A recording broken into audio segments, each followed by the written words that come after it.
I watched him leave without even looking back. His steps carried the familiar urgency, the weariness I knew all too well. He didn't notice, or didn't care, who he was leaving me with. Just a quick, "I'll be right back," and the door shut behind him. I stood there, frozen for a moment. The room fell into a strange silence, not peaceful, but heavy, almost tangible. His father sat in an armchair, one leg crossed over the other, watching me with an unreadable expression. Not hostile. Not friendly. Just, too observant. I forced myself to smile. Courtesy whispered that there was no need to overthink it. My husband would return soon. We'd have tea, laugh about this awkward moment, and forget it ever happened. I sat across from him, folding my hands neatly on my lap. I tried to act natural, but every move I made felt awkward, stiff. His gaze weighed on me, and the longer the silence stretched, the clearer it became. This moment would stay with me forever. I tried to talk about meaningless things, the weather, the news, old holiday memories. But every word fell flat, crashing against the silence like waves against rock. He barely answered, just watched. And somewhere deep inside, I started to realize, would be here longer than I thought. And this time would change me forever. I will take a short pause. Please write in the comments where you are listening to my story from and whether anything similar has ever happened in your life. Your thoughts are important to me. You can also subscribe so you don't miss the next part. I will continue. Time seemed to freeze. I could hear my own heartbeat. Too loud, too fast. Every beat echoed through the room, thick with silence. I sat across from him, feeling the air between us grow heavier with every passing second. I asked polite, meaningless questions. He answered briefly, or not at all, making me pull each word out like it was trapped in ice. Sometimes, I caught his gaze, direct, calm, yet disturbingly observant. As if he could see more of me than I was willing to show. And in that look, there was something that made me want to step back, to disappear, to hide. I clenched my fingers on my lap, refusing to let any weakness show. I had to remain polite. I had to behave properly. I repeated it to myself over and over, while the silence around me thickened, rising like a wave ready to crash. Something was wrong. It had been wrong from the start, but I was too afraid to admit it even to myself. It felt like if I acknowledged it, something terrible would break free. I spoke about the weather. About plans for the weekend. About recipes I had recently tried. Anything to distract myself from the feeling creeping through my bones. He barely moved. Occasionally, he shifted in his chair, as if pondering something important. And every time he moved, I flinched. I wanted to run. Just stand up, open the door, and walk out into the fresh air. To breathe freely again. To feel like myself again. But I stayed. I sat there, with a smile that didn't feel like mine. With a voice that trembled, even though I fought to keep it steady. The silence grew almost alive. It pressed in on me, wrapped itself around me, slipped beneath my skin. And I realized, words wouldn't save me now. Something was changing. Irreversibly, inevitably. And there was nothing I could do to stop it. I didn't even notice when it happened. It was all too quiet, too smooth. Almost imperceptible. We sat in the shadow of this silence, and then suddenly, one sentence. One wrongly chosen, barely audible sentence, and the world around me shifted, as if someone had suddenly pulled the rug from under my feet. "You know I can't leave here. I need you to stay." I froze. The words got stuck in my throat, but I couldn't respond right away. It wasn't about anything important, nothing that concerned me directly. But there was something more in those words, something that awakened a dark shadow in my soul.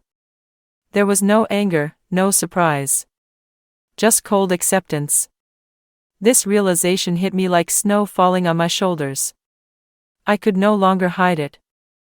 I couldn't pretend that nothing was happening anymore.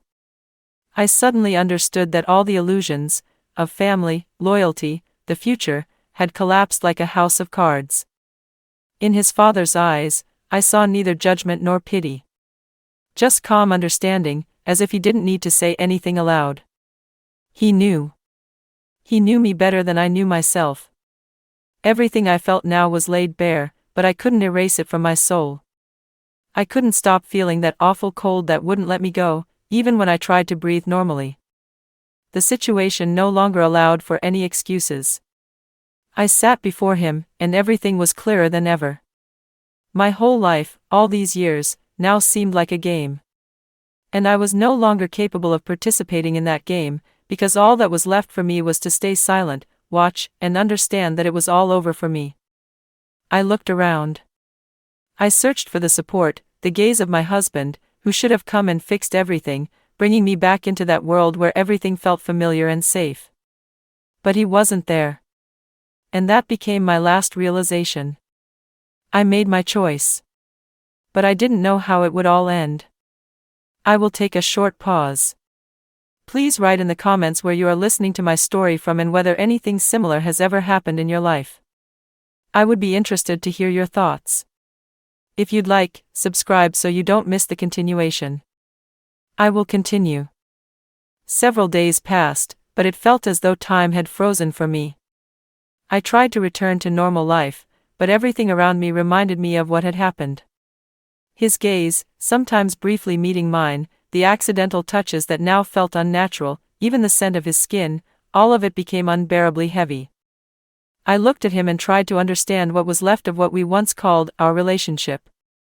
He kept talking, asking questions, making ordinary conversation, but I could no longer feel the warmth that once comforted me.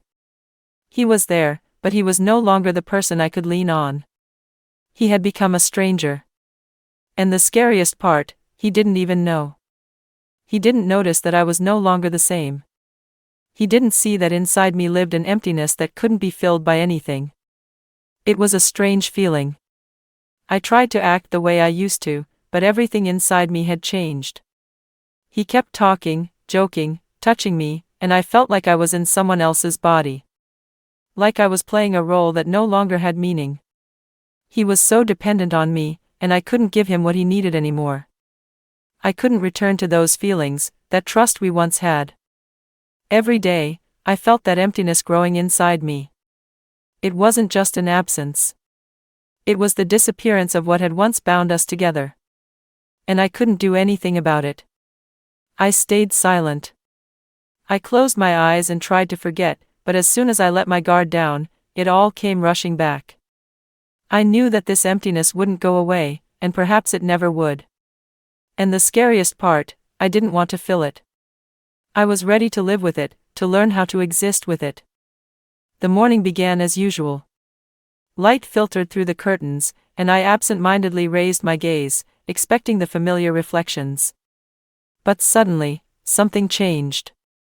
In the mirror, I saw not the girl who had once laughed, made plans for the future, and believed in happiness. No, now there stood a woman. And that woman stared back at me with such coldness that I felt afraid. I never thought that one moment could change everything. But here I stand, before myself. The naive, trusting girl had disappeared. She dissolved into the air, like morning mist. Now, I stand here in this mirror and see a person who no longer needs others' approval, who is not afraid of loneliness, not afraid of being strong. I have learned to value my emotions, my decisions, and my boundaries. I wasn't seeking revenge, nor was I looking for retribution, but I could no longer be who I was before. I made this decision not because I was hurt. I made it because I realized that I could no longer live with illusions. I couldn't deceive myself and wait for everything to return. I couldn't be the person I once was, because everything had changed. And no matter how much time had passed, I couldn't bring back the version of me before. I didn't regret the lost time, I didn't feel sorrow. I wasn't angry at him, I simply accepted. I accepted that inside me now lived an emptiness. And that emptiness wasn't weakness, it was strength. Because I was ready to live with it. I wasn't looking for excuses, I wasn't trying to hide this coldness. I allowed myself to be who I was. With each passing day, that emptiness became part of me, but now I didn't try to fill it. I allowed it to exist, letting myself feel every moment of my life. I'm not that girl anymore. And no matter how badly I wished, there's no turning back. What do you think about this story? Have you experienced something similar in your life? Write about it in the comments. I would love to hear your thoughts. Your feedback is really important to me, and I deeply appreciate each one of you for your support. If you enjoyed this story, don't forget to like and subscribe so you don't miss any new exciting tales. Wishing you a wonderful day, and if you listen to the end, please write the phrase, "Silence is sometimes louder than words," so I know you stayed until the very end.